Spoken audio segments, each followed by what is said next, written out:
de manera muy general, una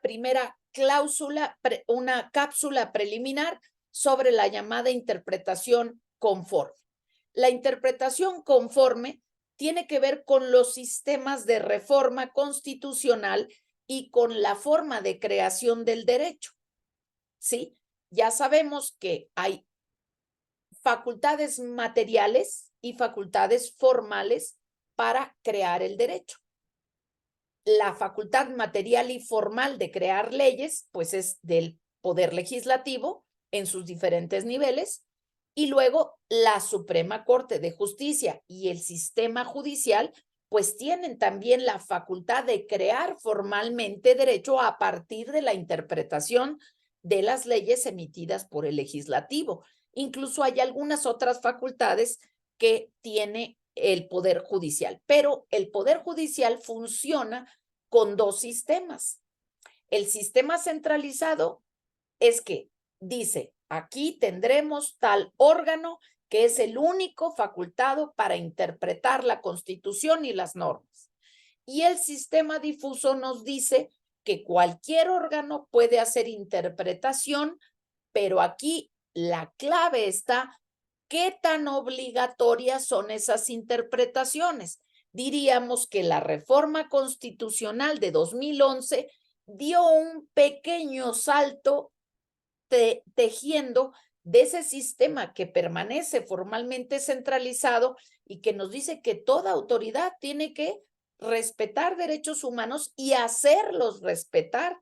Y entonces, para hacerlos respetar, tendrá que haber una hermenéutica conforme a su artículo primero constitucional y además conforme los poderes judiciales han interpretado tanto las leyes como la aplicación de los tratados internacionales, sean globales o sean regionales, en materia de derechos humanos. Entonces hemos dado un tránsito, pero las resoluciones de un juez que está haciendo una interpretación extensiva, maravillosa, pues no va a ser obligatoria para todo mundo. Entonces aquí la clave es ver la obligatoriedad de esa hermenéutica.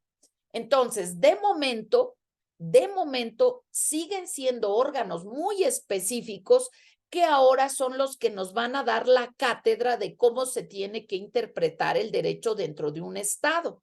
Entonces, tenemos un sistema de la OEA, un sistema interamericano, que es la Corte Interamericana de Derechos Humanos, y la Comisión, que de momento son los grandes intérpretes, como lo estamos viendo en varios textos de don Sergio García Ramírez, pues quien además ha sido un personaje estratégico en el desarrollo de este sistema. El doctor Carpizo, el doctor Sergio García Ramírez y varias personas relevantes, como lo fue don Héctor Fix Zamudio y su hijo Héctor Fix Fierro, excelente persona que también nos abrió algunos caminos en materia de sociología jurídica. Muy bien, pues entonces ahí vemos que es fundamental la reforma del artículo primero que nos dice, los derechos los tiene toda persona por ser persona. De allí a que se cumplan es otra cosa, pero ese paso está dado con las palabras que tiene el artículo 1. Dice, tienes que respetar, es decir, no meterte. Tienes que promover, es decir, meterte. Y tienes que garantizar, es decir, tomar medidas, tomar acciones para que eso suceda. Y además, toda persona, no nada más los gobernantes, toda persona tiene que respetar, y no solo dice toda persona, sino toda autoridad tiene que respetar estos derechos. Entonces, eso implica que todo mundo tendría que interpretar en este sentido las normas a partir de este gran paraguas protector, de este escudo del artículo primero constitucional, cuyo apartado, cuya categoría conceptual cambia a partir de la reforma de junio de 2011. Le vamos a llamar RC 2011.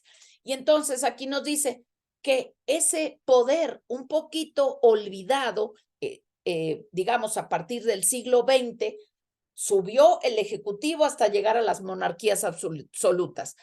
Sube el poder legislativo a partir de la Revolución estadounidense y francesa y dice, no toques la ley porque es sagrada, es lo que nos permitió sacar a los tiranos arbitrarios. Pues ahora, en el siglo XX, segunda mitad, subirá el poder judicial diciendo, bueno, pues estos señores también son especialistas, algo tienen que decir. Y entonces el papel de los tribunales y del poder judicial va siendo cada vez más importante en esta interpretación conforme. ¿Conforme a qué? Conforme a los tratados y a esta cátedra que nos van a dar estos órganos regionales en cada uno de los sistemas de derechos humanos. Esto que se llama el diálogo jurisprudencial. Oye, ¿tú cómo resolviste? Oye, ¿quién resolvió mejor? ¿Quién tiene más sólida su argumentación? Bueno, pues tenemos que hacer una interpretación conforme a esto, que es lo más progresivo en teoría, porque hay muchas cosas que la Corte y la Comisión todavía no han podido entrar a profundidad, aunque han sido vanguardistas muchas de sus resoluciones. Sin embargo, todavía hay mucho camino por andar. Entonces dice, no hay una instancia que tenga una definición de este contenido, pero hay un asunto llevado en instancias internacionales que nos puede hablar de este retrato, esta foto, este momentum, y nos habla del caso de la Corte que nos dijo cuál es el sentido último de los derechos en esto de lo que llamamos sede convencional. ¿Qué es sede convencional? Las convenciones y tratados que se han firmado tengan o no tengan dientes. Y desde luego, pues principalmente los que tienen dientes o forma de hacerse operativos. Entonces, aquí esta reforma chilena para el caso muy importante de la última tentación de Cristo es un caso muy importante porque fue un caso en el que se habló de una censura previa porque esa película, La última tentación de Cristo, que es el caso Olmedo Bustos y otros contra Chile, fue sancionada por grupos religiosos que no querían que esta película saliera al público y entonces hubo una censura previa y finalmente el caso lo ganaron los productores y la sociedad al abrir y combatir esta raíz conservadora de izquierda y de derecha de ciertos grupos religiosos. Y entonces, aquí se habló de también otros casos, pero es importante que consigan la fecha de este tema, que es el 327. Aquí nos dice que es una sentencia de 2001 y cuyo fondo fue costas y reparaciones. Así que tomen el dato porque vean desde cuándo estamos empezando a desarrollar esta llamada interpretación conforme y que apunten ahí el tema del diálogo jurisprudencial. Entonces, aquí vamos viendo cómo a partir del 2001 tenemos varios saltos en donde vamos avanzando en la propia definición de qué quiere decir una interpretación conforme de la mano de don Sergio García Ramírez. Les voy a mandar un pequeño video para que lo puedan oír de viva voz a este hombre que ha sido, pues, varios cargos importantes, ha sido procurador, ha tenido una serie de cargos dentro de la universidad, claro, del Instituto de Jurídicas, y allí está el hombre íntegro y entero, porque no es fácil pasar por esos cargos sin mancharse el plumaje. Entonces, aquí vemos que hay ciertos aspectos que establecer. Allí dice establecer los criterios e implicaciones sobre los párrafos del artículo 1, su alcance, el sentido. Y aquí es que hemos visto cómo en varias sentencias ya se empieza a expandir este desarrollo. Cuando hablamos de control de convencionalidad, volvemos a lo mismo. Control de convencionalidades se apega a estos tratados, que hemos suscrito o no se apega. Control de convencionalidad. Es que mi ley no dice, bueno, tu ley no tiene que decir o arréglala, porque el artículo 1 constitucional primero sí lo dice y también los tratados. Muy bien, luego dice Maestra, ¿me puedo retirar? Es que ya inicio mi otra clase. el contenido.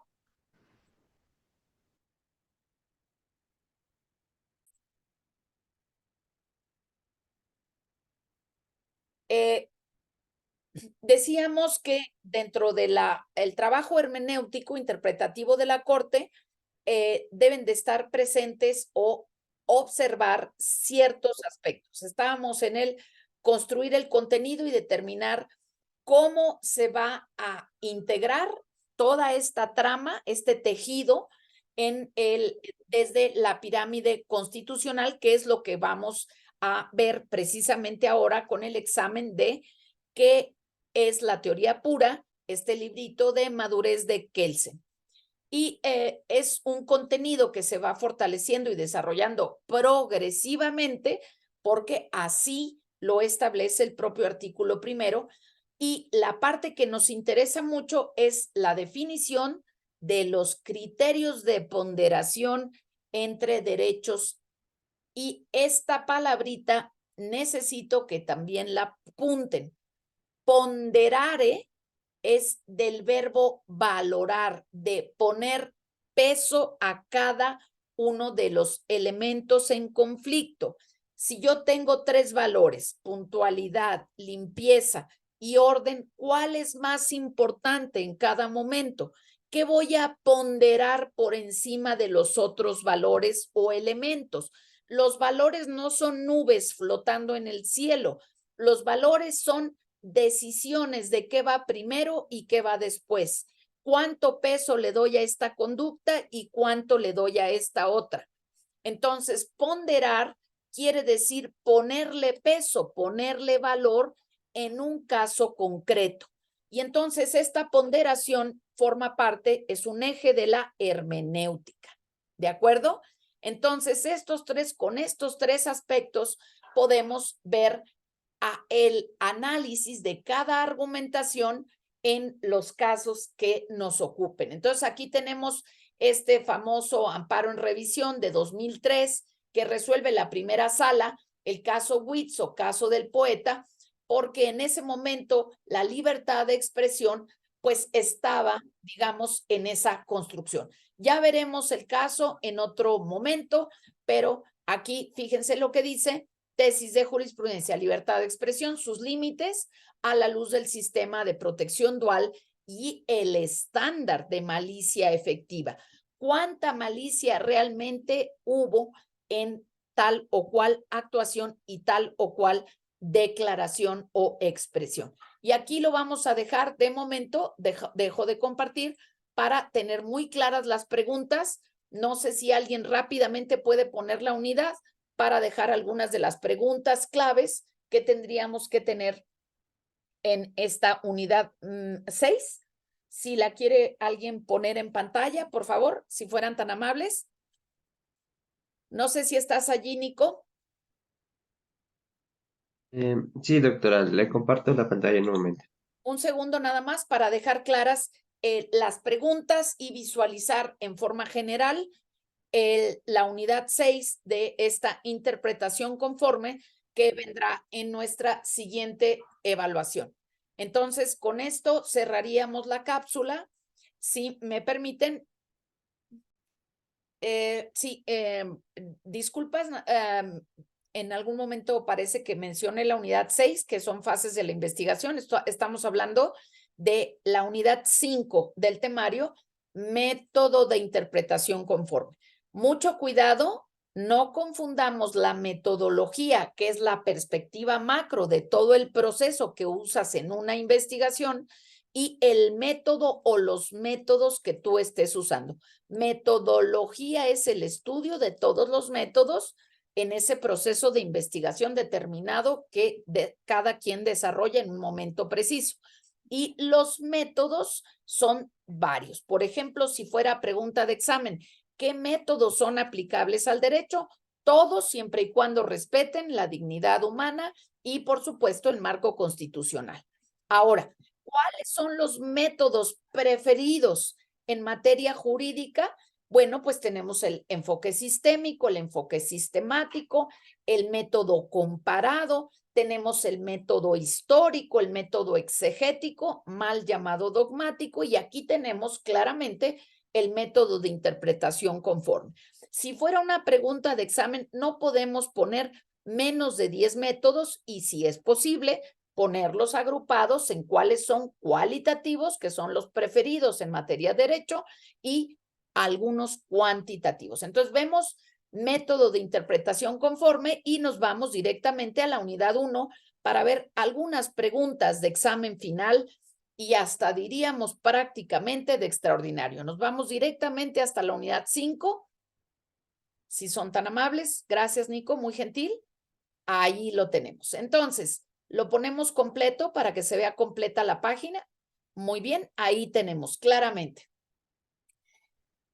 Preguntas de examen. La fecha exacta de publicación en Diario Oficial de la Reforma Constitucional de 2011, que llamaremos en adelante RC/2011. ¿Qué modificaciones específicas se realizaron al artículo 1 constitucional, empezando por el título? ¿Qué entender por interpretación conforme y cuáles son algunos momentos claves, señalando algunas resoluciones tanto interamericanas como de la Suprema Corte de Justicia de la Nación? Y luego, ¿cómo es que entra el estudio de casos en esta nueva hermenéutica de este diálogo jurisprudencial? Otra pregunta que también está correlacionada es: ¿cuántos sistemas de derechos humanos conocemos? Obviamente, el internacional global. Tenemos por orden de aparición los sistemas europeos, tenemos al sistema latinoamericano, americano, interamericano y al sistema africano. Todavía no conocemos suficientemente los sistemas asiáticos, porque vemos que, a pesar de que se denominen democracias, tenemos algunos indicadores no suficientemente satisfechos. Y entonces aquí lo que se denomina 5.3 análisis del caso es básicamente una estrategia para enseñar y para aprender el derecho, pero en este contexto de la unidad 5 es una estrategia, es una herramienta hermenéutica. ¿Cómo se presenta? ¿Cuáles son los hechos? ¿Qué tenemos que diagnosticar? ¿Cuáles son las problemáticas para establecer este primero, segundo, tercero o los diagnósticos que sean necesarios? ¿Cómo vamos a ir identificando variables de observación en cada caso? Y luego, ¿qué tipos de interpretación son válidas para aplicar y cómo interrelacionamos estas variables, que por lo pronto hay que tener claras en el artículo primero? Las repito, siempre, siempre, siempre. Universalidad. Toda persona tiene los derechos aunque no los ejerza. Segundo, no violencia, no discriminación con sus 16, 18 variables. Progresividad, no regresividad. Interdependencia, indivisibilidad. La progresividad tiene que ver con el principio pro persona, pero también con la sostenibilidad. Y esta gran propiedad de este nuevo sistema, que tiene que ver con busca la norma donde esté mejor desarrollada, siempre y cuando se encuentre en un tratado o en un instrumento ratificado por el Estado con todas sus formalidades de ley. Y entonces aquí podemos ubicar algunas de las preguntas básicas respecto a este llamado método de interpretación conforme. ¿Conforme a qué? Conforme al control de convencionalidad, que tiene que ver con la Convención de Derechos Humanos, el tratado, el instrumento en comento, y cómo ha sido interpretado en esta nueva cátedra de derecho que se pretende extraer de la función jurisdiccional.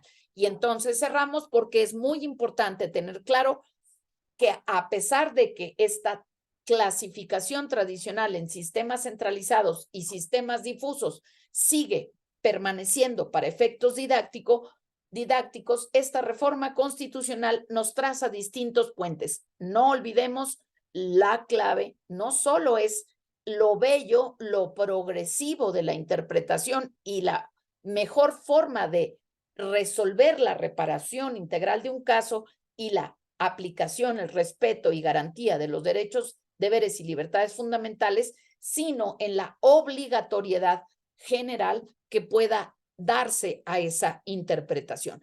Yo, como jueza de primera, segunda, tercera instancia o como ministra o magistrada, puedo hacer una bellísima interpretación muy completa, muy integral y sin embargo no tener el mismo impacto que podría tener la resolución de los ministros de la Corte.